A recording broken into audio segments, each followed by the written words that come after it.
Welcome sa Dries TV. Kung interesado ka sa ganitong news, huwag kalimutang isubscribe ang ating YouTube channel. Maraming salamat! Welcome po ulit sa ating panibagong update tungkol kina Kim and Paolo Abilino. Sa bawat update natin, tatalakayin natin ang mga pinag-uusapan sa mundo ng social media tungkol kina Kim and Paolo Abilino. Kaya naman kung hindi pa po kayo nakasubscribe dito sa ating channel nako, i-click nyo na po yan and isama nyo na din ang bell button.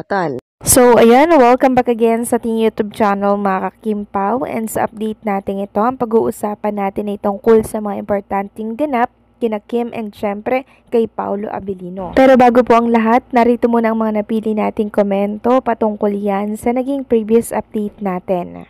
Unang komento mula po ito kay Ginang Norma Cole. Sabi niya po, salamat sa mga paayuda mo kasi nasasaktan ako sa nabasa ko sa FB na hiwalay na sina Kim at Paolo. Sakit sa kalooban ko kung mangyari man. Di ko alam kung ano rin ang mangyayari sa akin. Nakakalungkot, no? Salamat at fake news lang. Sana ingatan ng mga bashers ang ganoong balita dahil kaming seniors ang maapektuhan. Mahal ko ang couple na to, Kim at Paolo. Again, salamat sa'yo. Kinalma ko na ang sarili ko. So maraming salamat po sa komento, Ginang Norma Cole. Dries TV po itong channel natin, okay? Hindi po ako si Gandara, Dries TV lang, okay?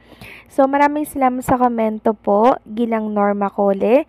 So, relax lang po kayo at wag nyo pong pakadibdibin at seryosohin yung mga nababasa nyo po sa mundo ng social media. Dahil lahat naman yon ay mga haka-haka lamang, di ba?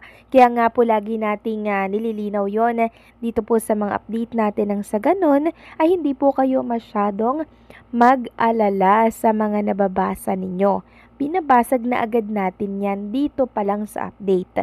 Kaya kung may katanungan po kayo, dito na lang muna kayo makinig or magtanong po nang sa ganun ay masagot po kayo ng tama. And also, wag po kayong magpaka-stress dahil dyan, dahil hindi po yan mangyayari. Isipin na lang natin na 15 years pong inantay ni Paolo si Kim Chiu at hindi po niya papakawalan ang isang Chinita princess. Ang tagal niya pong pinangarap nito mga kakimpaw, kaya never mangyari yung hiwalayan na yan, okay? So maraming salamat sa komento, Ginang Norma Cole, God bless, and mag-iingat kayo palagi. At ang pangalawa komento naman ay mula po kay Sir Lina Felipe. Sabi niya po, Dries, hindi ako pala comment, tagabasa lang at tagapakinig ng Kimpaw News, pero yung balita na ipapartner sa iba si Paolo ay hindi ako papayag. At I'm sure marami ang hindi papayag at malulungkot dahil sa malawak ang fandom ng Kimpaw. Magpoprotesta yan. Love na love namin ang Kimpaw. Sapat na ang Kimpaw. Wala nang iba pa. Palagi akong nagbabasa dito sa Dries TV. Thank you sa full support mo sa Kimpaw. Maraming salamat po sa pagtalima sa aking katanungan kanina patungkol doon sa naging previous update natin, Ginang Sir Lina Felipe. And tama po kayo, maraming magpoprotesta pag yun po ay nangyari na i-partner si Paolo Abilino sa iba. Naku po mga kakimpaw, talaga namang magkakagulo sa mundo ng social media at baka i-boycott pa nga yung mga project na ibibigay kay Paolo na ang katambal ay ibang leading lady, diba? At isa pa, hindi naman tatanggapin ni Paolo Abilino ang mga project na hindi po si Kim Chiu ang kapareha niya. Sabi nga po ni Paolo Abilino, diba, hindi siya magsasawa na makatrabaho si Kim Chiu. Ibig sabihin, paulit-ulit na ang gusto niyang makatrabaho ay si Kim Chiu. So maraming salamat po sa komento, Ginang Sir Lina Felipe. God bless po and mag-iingat kayo palagi. Okay?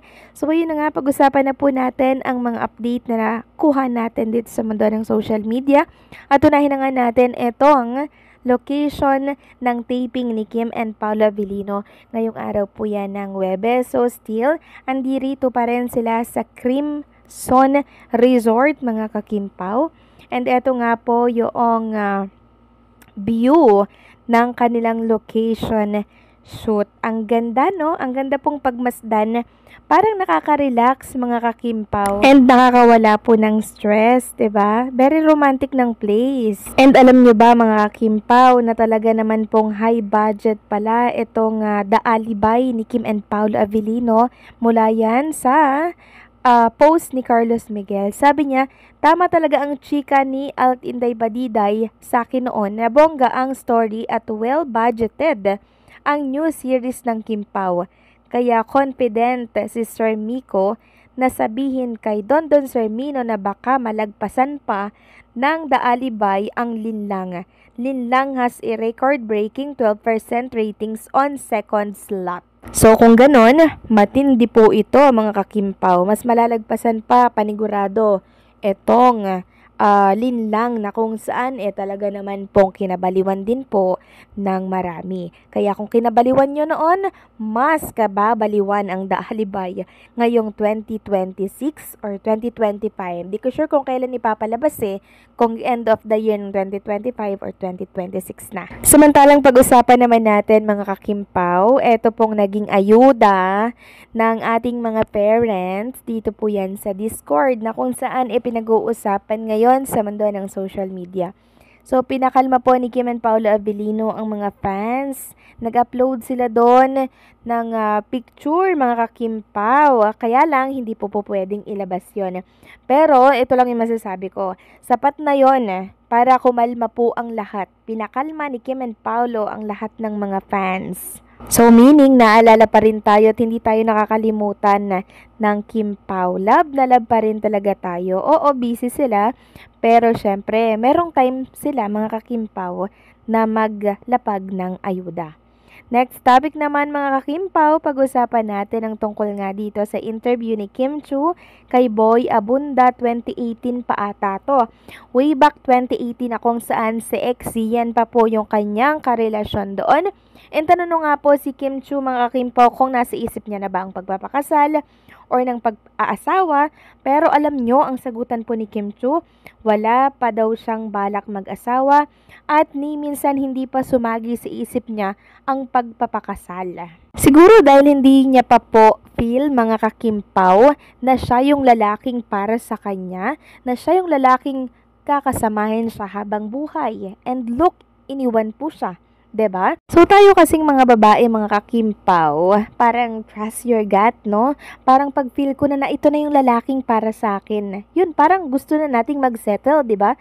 Pero pag yung lalaki parang di natin nakikitaan ng ay, ano ba to, 'di ba? Parang walang plano to sa akin. So ibig sabihin hindi ikaw or hindi siya yung lalaking para sa iyo. 'Di ba? Hindi siya yung tinadhana para sa iyo. Kasi may ibang tinadhana para kay Chinita Princess na which is si Paolo Avellino. So ngayon siguro, feel ko na yung kagustuhan ni Kim Chu na makasal, napakasalan siya, 'di ba? Siguro napipicture niya na sa isipan niya yung kanyang magiging anak na twins kay Paolo Avellino. O 'di ba? Pagka ganyan po kasi mga kakimpaw, talaga namang nararamdaman na ni Kim Chu na ay, eto na si Mr. Right. Kaya siguro hindi pa niya naramdaman yon doon sa ex niya kasi hindi siya yung lalaking para kay Kim Chu. Kaya nung time na yon wala pa siyang planong magpakasal o ni minsan hindi ito sumagi sa kanyang isipan dahil hindi siya si Mr. Right. So anong say niyo dito mga kakimpaw? Please comment down below. So paano, hanggang dito na lamang po ang update natin. Maraming salamat sa patuloy na pagsuporta.